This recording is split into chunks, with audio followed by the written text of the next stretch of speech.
It was late at night. Only my roommate and I were in the dorm, yet I suddenly received a message from him. No matter who you're with right now, run. Leave the dorm. There's something in the school. Only Patrick and I were in the room. He was sitting with his back facing me, eerily still. My phone suddenly buzzed. Patrick was calling me on video. My expression froze. I glanced at the real Patrick sitting just a few feet away. He hadn't moved at all. So who was making this video call? A cold chill crept up my spine. Then the vibration stopped. The video call was canceled. Immediately, text messages from Patrick started flooding the chat. Are you scared? Are you still in the dorm? Who's with you? My eyes involuntarily drifted to Patrick sitting not far away. His arm rested in front of him, blocked by his torso. I had a terrifying thought. Was he secretly holding his phone and pranking me? But the moment I looked at his reflection in the glass window, my mind went blank, my heartbeat exploding in my chest. Patrick's reflection was a smooth, blank sheet of white. No eyes, no features, no expression. The Patrick sitting in front of me had no face. Just as panic completely overtook me, another message popped up on WhatsApp. Don't be afraid. Leave the dorm, now. A mimic has taken my form. He will kill you. My legs trembled as I slowly rose to my feet. The thing's hearing was unnaturally sharp. We're going. You go where? Its voice was disjointed, twisted, out of order. Cold sweat rolled down my forehead. My tongue felt stiff. I couldn't speak. Seeing I wasn't answering, Patrick snapped his head around, and that blank, featureless face turned toward me. I'm just going to the bathroom, I forced out, barely able to breathe. I didn't dare look at him again. Step by step, I edged toward the door. I reached for the doorknob, finally feeling a sliver of relief, until a violent gust slammed into me. Instinctively, I ducked, and in that split second, a massive bloody maw tore open across Patrick's blank face as it lunged straight at me. I fell backward onto the floor in terror. At that exact moment, something struck the creature hard from behind. A figure swung a stick, knocking the monster away. The creature screeched and bolted out of the dorm room. The person who saved me was Jack. Before I could thank him, he urgently whispered, "Don't be scared. Come with me, now." Jack, there's a ghost, a monster." My voice shook violently. Jack's face was pale as death. They can disguise themselves as us, attack us, replace us. My phone buzzed again, several times. A new email. No sender, no subject. My stomach dropped. Bright red text glared back at me. "Attention students, be on high alert. They can mimic human appearance and replace human identity. If they take the form of someone around you, you will be considered prey. If you see another version of yourself, stay calm. Do not approach." They? How many of these things were inside the dorm building? "Where are the others from your room?" Jack asked anxiously. I don't know. It was just me and that thing in the dorm earlier." "Ask them," Jack insisted. "Hurry. We need to gather everyone. Find help. We can't be alone right now." Hands shaking, I typed into the dorm group chat. "Where are you guys?" Right then, I lifted my head and froze. Patrick's real face appeared in front of me, alive, breathing, horrified. The moment he saw me, relief washed across his features, until he noticed Jack standing next to me. In an instant, his expression shifted sharply.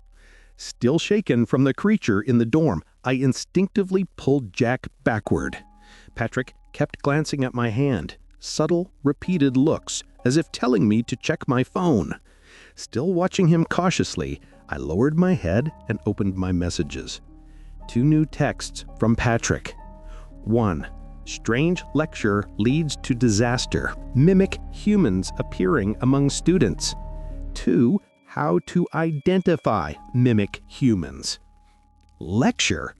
Right, there was one yesterday, but my roommates and I had gone out for dinner, so we skipped it.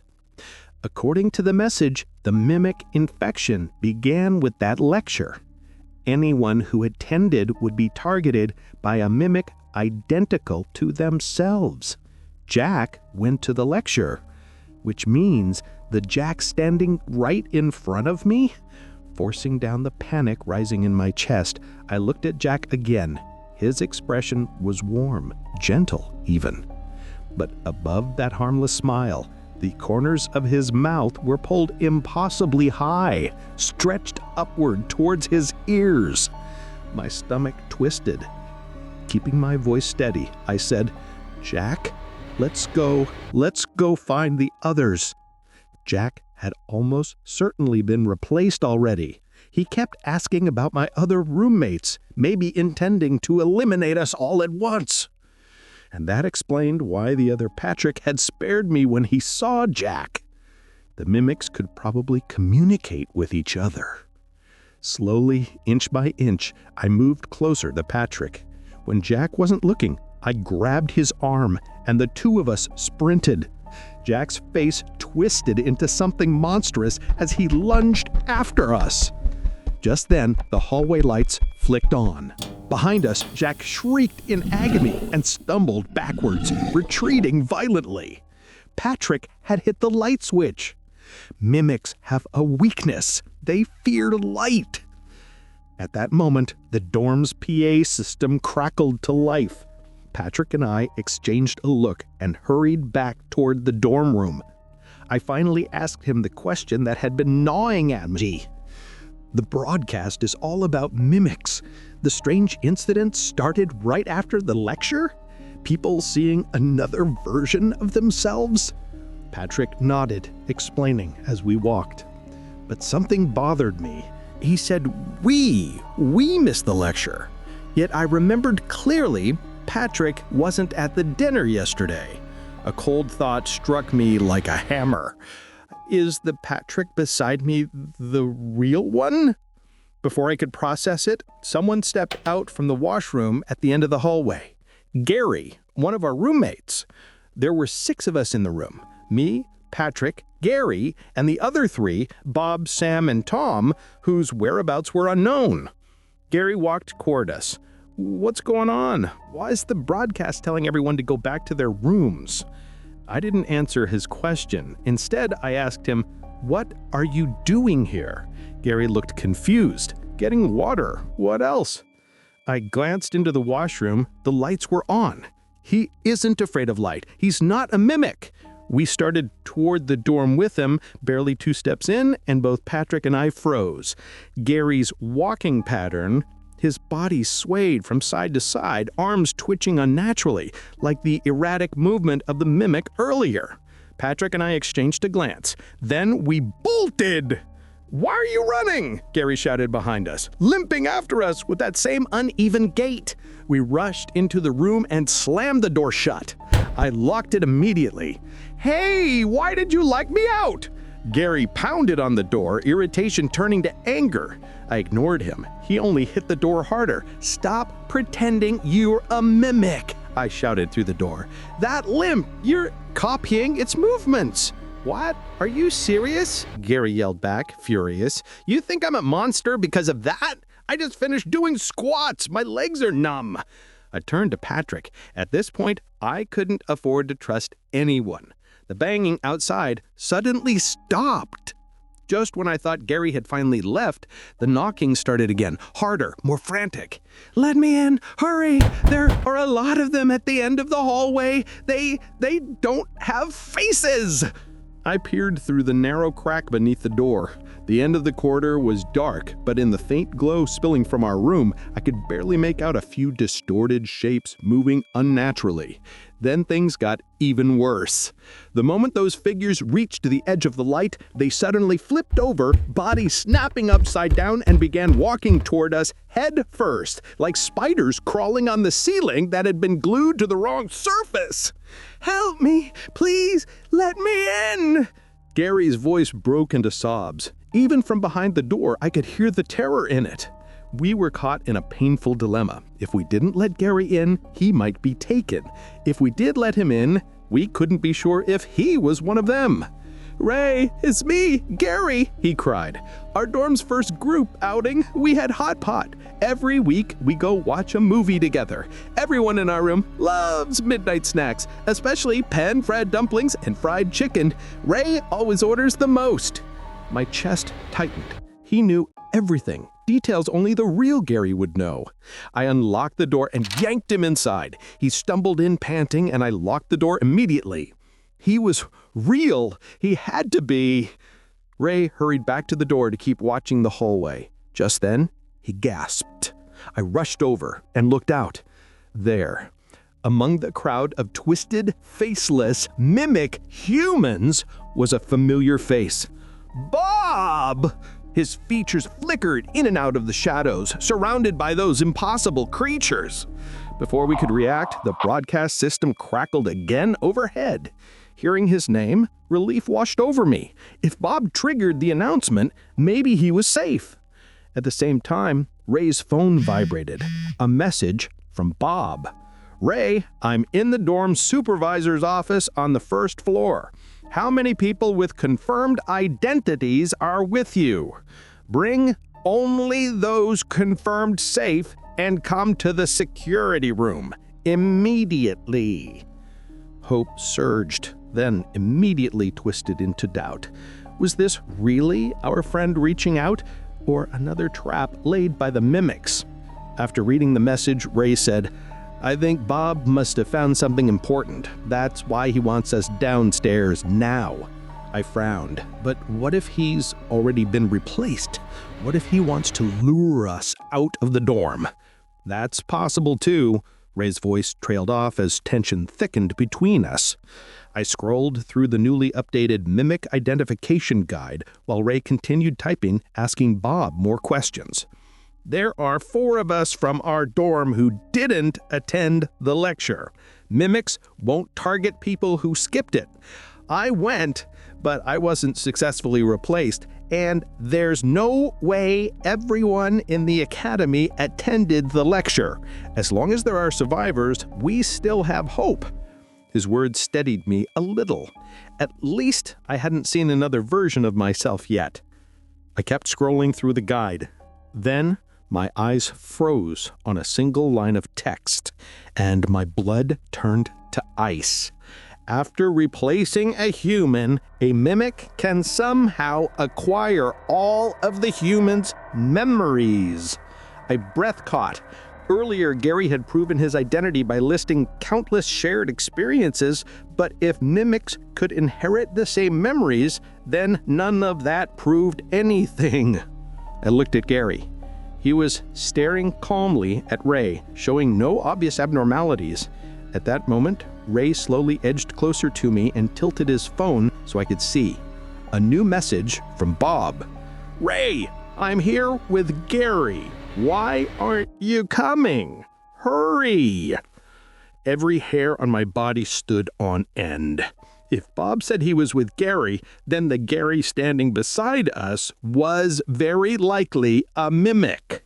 Ray shot me a settled look and then forced his voice to sound normal. "Staying here isn't safe. Let's go to the first floor. We should find Bob." We followed him. The hallway was eerily quiet. Too quiet. If our classmates were still alive, would the dorm be this silent? We made it down to the first floor without incident. Ray sent me a message. "We're near the supervisor's office. You open the door. I'll shine the flashlight on him." If we saw the real Gary inside, the truth would be exposed instantly, and the mimic Gary would likely attack. My heart beat harder with every step as we approached the office. At the door, Ray switched on his flashlight and suddenly shone it directly onto Mimic Gary's face. The creature recoiled slightly from the light. We took the chance, rushed into the supervisor's office and locked the door tight. "Open the door! What are you doing?" Gary, or whatever he was, began pounding it immediately. We ignored him. Inside, when I looked up and saw the real Gary, relief flooded through me. The knocking outside gradually stopped. Fake Gary left. For the first time in hours, we could finally breathe. But when we tried calling the police or contacting the school, the only response we received was, "Wait for further instructions." A cold, heavy dread rose in my chest again.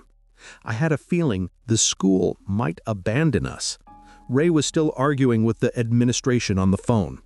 When he hung up, he said, "They claim they don't know how many students are still alive. They can't risk sending rescue. They don't know if they'd be saving humans or mimics." I exhaled sharply. As expected, they weren't willing to gamble. "But," Ray continued, "they gave us another plan. They want us to count the number of survivors inside the dorm building." None of us spoke. This plan was risky, and success wasn't guaranteed. Just then, another message came through. Ray had posted his observations in the school group chat. This method could work. It seems mimics can't use human smartphones. Neither Gary nor Bob said anything.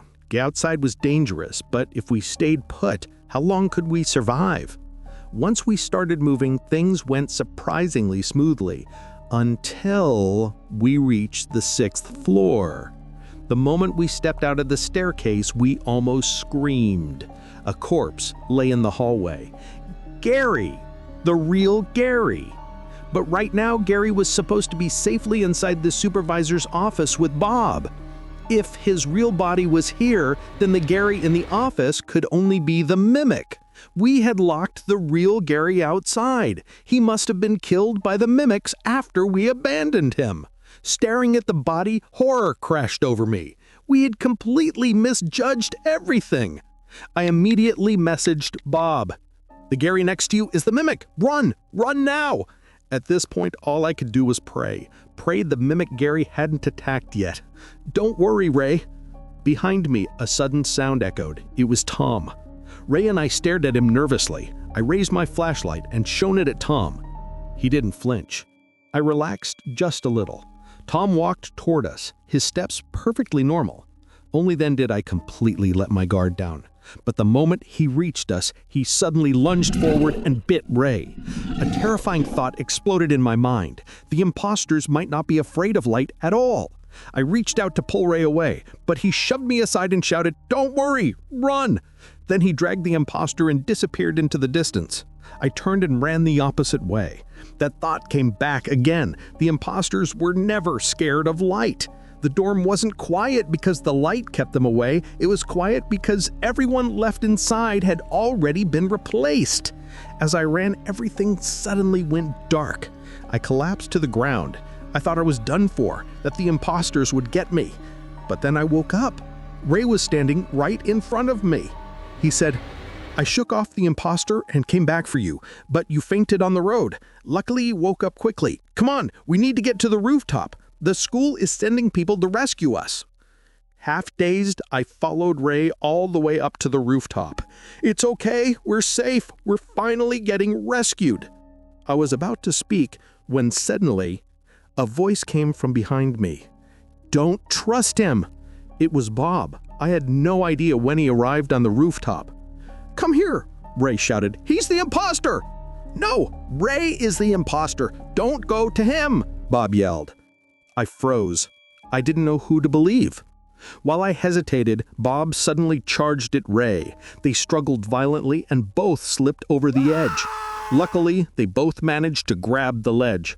"Noah, Bob is the imposter. Pull me up," Ray shouted. "Noah, Ray is the imposter. Pull me up." I stood on the rooftop staring down at the two of them. Neither showed any obvious flaw. I closed my eyes, steadying my breath. When I opened them again, only calm remained. I reached out and pushed them both down. Two heavy thuds echoed below. I looked down and saw two faceless bodies lying on the ground. The truth was, I had already figured it out. The real Bob had died right after we left. and the real Ray died when he lured the imposter away. But something still confused me. Bob and Ray never attended that lecture, so why did imposters identical to them still appear? And another thing, why have I never seen an imposter that looks like me? Just then, my phone vibrated. It was a recording of yesterday's class. I had missed it because of a stomach ache. As I dragged the timeline forward, I froze. The lesson the teacher gave was entirely about recorded cases of human imposters. At that moment, everything made sense. The lecture, the warnings, the teacher's insistence on learning about imposters because they were no longer human. The school had already fallen. The dorm was only one tiny part of their plan. After I watched the recording, a figure slowly appeared in front of me. Someone who looked exactly like me. I closed my eyes in despair and let out a long, exhausted sigh. It's over. There's no hope for me anymore.